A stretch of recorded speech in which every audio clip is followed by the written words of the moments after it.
Good morning, everyone. Let's compete with Lufthansa one more time. Good morning, everyone.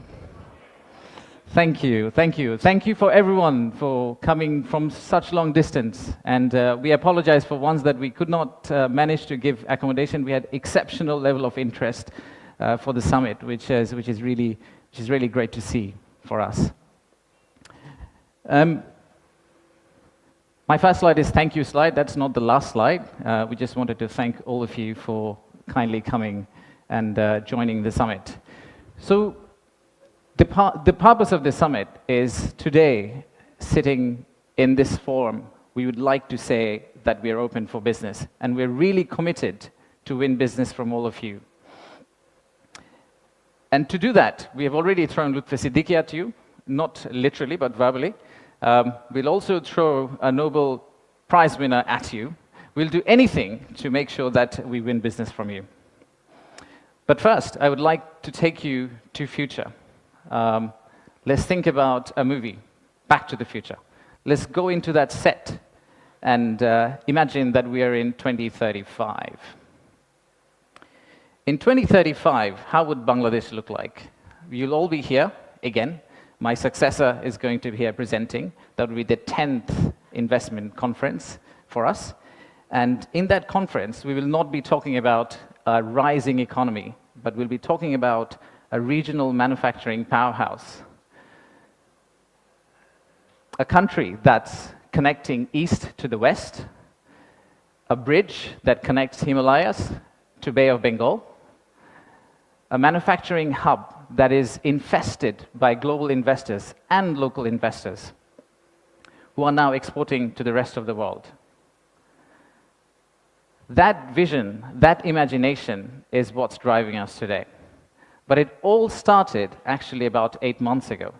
So from the future, let's go back in time to August 5th, 2024. It's a personal story for almost all of us. Unfortunately, I was in Singapore in an investment banking trading room, but my family was here. My wife was on summer holidays. My brother, who came from Cambridge for summer holidays as well, they were all out on street, part of the protest.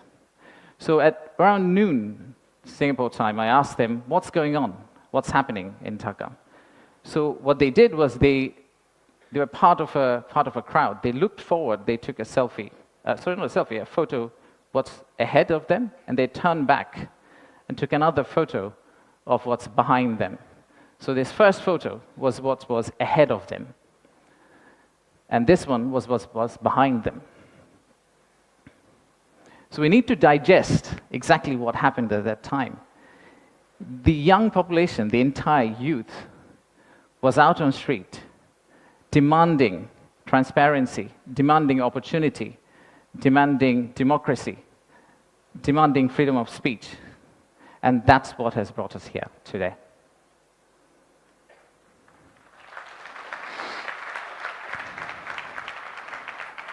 So today, the expectations are very high. The young population of our country, they're global.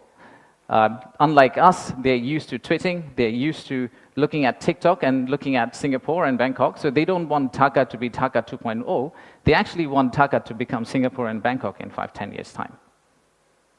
So how do we get there? That's the expectation we have. How do we get to Singapore and Bangkok within 5-10 years? How do we unlock the energy that we got during the August Revolution?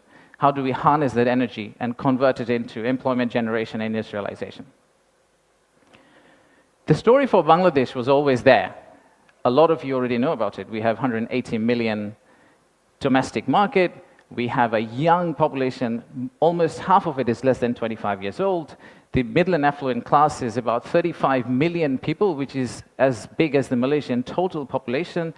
We have many, many other factors that has led to where we are today. And actually, I must say that there are companies who have been here for more than 100 years and have made exceptional returns compared to the global markets. So if you look at some of these companies who have actually operated in Bangladesh for a long, long time, the returns they have got in Bangladesh is actually significantly higher than the global average. And today, we also have a fantastic news that one of our own startups called ShopUp, the news came out about an hour ago in Bloomberg that the Saudi sovereign PIF, their investment arm called Sanabil Investments, they have actually co-led a round of $110 million US, along with Peter Thiel's Valor Ventures, to invest in one of our own startup to go global. So let's give a big round of applause to ShopUp.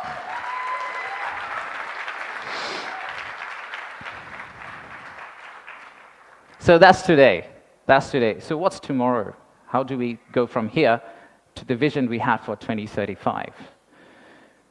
So this $180 million story, or 180 million people story, is not enough. I think we need to redefine market. We believe the market is actually much larger. When we talk about market, we should be talking about a much larger regional market which you could potentially serve out of Bangladesh. You set up your factory here, you export out to all these markets. At the same time, I would expect these markets to set up their factories and push it back to Bangladesh, use the ports of Bangladesh, and potentially export out to the rest of the world. So the narrative that we've had of why invest in Bangladesh is not really a domestic market 180 million story. It is a regional story, and it's a global story. To further strengthen ourselves, we have decided to enhance our port capacity. In Chittagong area, what you see now, we are actually tripling that within the next few years, which is essentially allow this region to consider Bangladesh as one of the biggest logistical hubs. However, that's not all. We need to do a lot more. So at the beginning of interim government's period, we actually decided to talk to more than 200 CEOs and entrepreneurs who actually are doing business in Bangladesh today. And we wanted to understand how can we convert our critics into our ambassadors. They are the only ones who could potentially bring business for us. They are the only ones who, if they travel abroad and say Bangladesh is a great place for business, that's when we are likely to get more investment. So we divided all their complaints into two groups, or the solutions that came out of that complaints. The list of challenges are very long. It's from the earth to the moon and back. But we whittled it down to a few action items, some of which are short-term wins, so some of that you see here, some of which are actually long-term policy reforms that we would like to also undertake and set the direction of travel for the country in the right course so that the incoming government, the next government, the political parties who come and start driving this economy, they can follow the same script for us. I'll give you a few examples. Let's start with, we talked about a true one-stop service. There are two elements of one-stop service. The first one is the human element, and then there is the digital element. In the human element piece, what we have decided to do is we are going to co-locate the primary agencies, the high touchpoint agencies for our investors in one location. So that instead of the investors walking around different ministries, and we have a lot of them in Bangladesh, they all come to one office and they end up meeting everyone. We've also decided, like banks, and I am from banking, I guess that helped, that we are going to set up a relationship management team under BIDA. What it would essentially do is, just like a corporate banking, relationship banking manager, he would hold hand of the investor and walk them around the landing process. Let's take another example. Our friends in National Board of Revenue helped us set up the authorized economic operator. It's essentially the green channel, or widely known as the green channel setup, where if you're a good customer, you are able to circumvent some of the custom checks and fast-track your process through the ports. That has been picked up as one of the biggest challenges that we have, the time it takes to go from your factory all the way to your customer. And finally, let me show you one more example of policy change. So as you all know, there are many government agencies. We also know there's private sector. The dialogue between private sector and government agencies has not necessarily always been the most collegial. So how do we break that apart? The first thing we need to do is to club the government agency into one. We need to show one face. We need to be one outfit for our customers, our investors. And then create a bridge between our private sector and the government of Bangladesh. So what we are planning to do is to set up a private sector advisory council that will actually counsel the head of state directly on a regular basis, essentially voicing the changes that they would want to drive the economy forward. So these are some of the examples of what we are planning to do. And if we are able to do that, we do believe that we will get to the end, the vision we have for 2035.